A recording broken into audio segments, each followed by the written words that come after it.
ಜೋರಾಗ ಸಿನಿಮಾನೇ ಜೋರಾಗಿದೆ ಇವರು. KD cinema ಈಗ just ನೋಡ್ಕೊಂಡು ಬಂದೆ. ವಾಟ್ ಟು ಸೇ, ಏನು ಪದಗಳು ಸಿಗ್ತಾಯಿಲ್ಲ, ಅಷ್ಟು ಮೈಂಡ್ ಬ್ಲೋಯಿಂಗ್ ಸಿನಿಮಾ. ಮೊದಲನೇದು ಕನ್ನಡ ಚಿತ್ರರಂಗದಲ್ಲಿ ಇಷ್ಟು ಅದ್ಧೂರಿಯಾಗಿರ್ತಕ್ಕಂಥ ಇಷ್ಟು ದೊಡ್ಡ ಸಿನಿಮಾ. ಆ್ಯಂಡ್ ನಮ್ಮ ಶೋಮ್ಯಾನ್ ಪ್ರೇಮ್ ಸರಿಗೆ ಹ್ಯಾಟ್ಸ್ ಆಫ್ ಹೇಳಬೇಕು. ಇಷ್ಟೊಂದು ಜನ ದಿಗ್ಗಜರು, ಒಳ್ಳೆ ದೊಡ್ಡ ಕಲಾವಿದರು ಎಲ್ಲರೂ ಒಟ್ಟಿಗೆ ಒಂದೇ ಸ್ಕ್ರೀನ್ನಲ್ಲಿ ಕನ್ನಡ ಸ್ಟಾರ್ಸ್ನ ನೋಡುವಂಥದ್ದು ಒಂದು ಭಾಗ್ಯ. ನಿಜವಾಗ್ಲೂ ಅದು ಮೈ ಜುಮ್ ಅನಿಸುತ್ತೆ. ರಮೇಶ್ ಸರ್, ರವಿ ಸರ್, ಧ್ರುವ ಅವರು, ಸಂಜಯ್ ದತ್ ಅವರು, ಶಿಲ್ಪಾ ಶೆಟ್ಟಿ, ಅಂದರೆ ಒಂದು ದೊಡ್ಡ ತಾರಾಂಗಣ. It's huge canvas.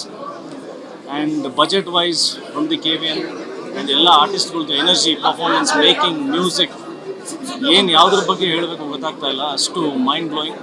ಆ್ಯಂಡ್ ಸಾಕಷ್ಟು ಕಡೆ ಎಮೋಷ್ನಲ್ ಆಗಿ ನನಗೂ ಕಣ್ಣೀರು ಬಂತು. ಆ ಫೀಲ್ ಅನ್ನೋದ್ರಲ್ಲಿ ಪ್ರೇಮ್ ಸರ್ ಎತ್ತಿದ ಕೈ. ಯಾಕಂದರೆ ಅವ್ರ ಗರಡಿಯಿಂದನೇ ಬಂದಿರತಕ್ಕಂಥವ್ರು, ಎಕ್ಸ್ಕ್ಯೂಸ್ಮಿಂದಾನೆ ಅವರೇ ಲಾಂಚ್ ಮಾಡಿರೋದು. ಆ ಒಂದು ವಿಶೇಷ ಅಭಿಮಾನ ಇದೆ. ಅಂದರೆ ನಮ್ಮ ಪ್ರೇಮಣ್ಣ ಡೈರೆಕ್ಟ್ ಮಾಡಿರೋದ ಒಂದು ಅಭಿಮಾನ. ಅದ್ರ ಜೊತೆಗೆ ಕನ್ನಡ ಸಿನಿಮಾ ಇಷ್ಟು ದೊಡ್ಡ ಮಟ್ಟಕ್ಕೆ ಮಾಡಿರ್ತಕ್ಕಂಥದ್ದು really mind blowing. I am very happy, very proud. It's A Kannada film ಅಂತ. ಎಲ್ಲರೂ KD ಸಿನಿಮಾನ ದೊಡ್ಡ ಮಟ್ಟಕ್ಕೆ ಯಶಸ್ಸು ತಂದುಕೊಡಿ ಅಂತ ಕೇಳ್ಕೊಳ್ತೀನಿ. ದೇಶಾದ್ಯಂತ ದೊಡ್ಡ ಹೆಸರು ಮಾಡಲಿ.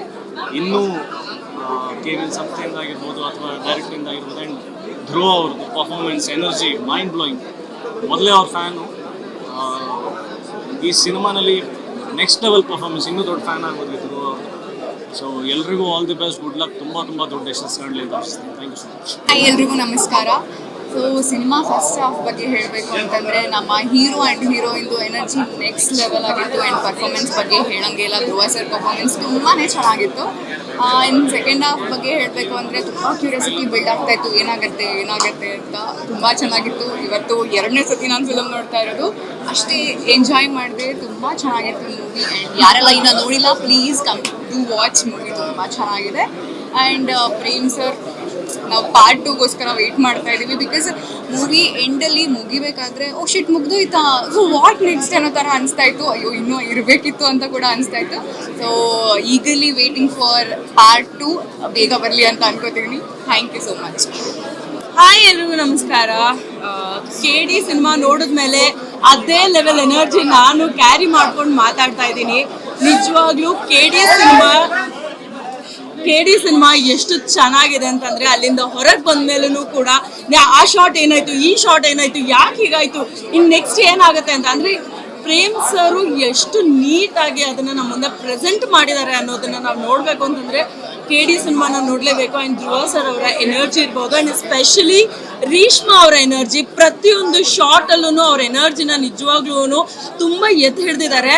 ನಾನು ಇವರ ಪ್ರೀವಿಯಸ್ ಸಿನಿಮಾಗಳನ್ನ ನೋಡಿದಾಗ ಒಂದು ಒಳ್ಳೆ ಆರ್ಟಿಸ್ಟ್ ಬಂದರು, ಬ್ಯೂಟಿಫುಲ್ ಆಗಿದ್ದಾರೆ ಅಂತ ಅಂದ್ಕೊಂಡಿದ್ದೆ. ಬಟ್ ಈ ಸಿನಿಮಾ ನೋಡಿದ್ಮೇಲೆ ಹೇಳ್ತೀನಿ, ನಮ್ಮ ಕನ್ನಡ ಇಂಡಸ್ಟ್ರಿನಲ್ಲಿ ತುಂಬ ದೊಡ್ಡ ಹೆಸರು ಮಾಡೋರ ಹೀರೋಯಿನ್ಗಳ ಲಿಸ್ಟಲ್ಲಿ ರೀಶ್ಮಾ ಅವರು ಕೂಡ ಸೇರ್ಕೊಳ್ತಾರೆ. ಅಷ್ಟು ಸಖತ್ತಾಗಿ ಆ್ಯಕ್ಟ್ ಮಾಡಿದ್ದಾರೆ.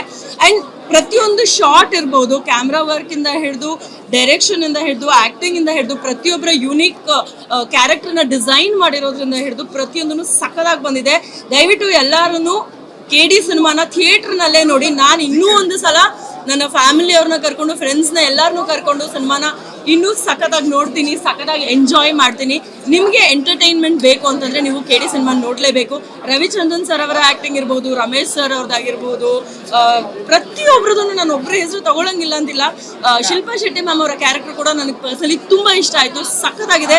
ದಯವಿಟ್ಟು ಎಲ್ಲರೂ ಥಿಯೇಟ್ರ್ನಲ್ಲೇ ಸಿನಿಮಾನ ನೋಡಿ. And KD team, you did the best. Thank you.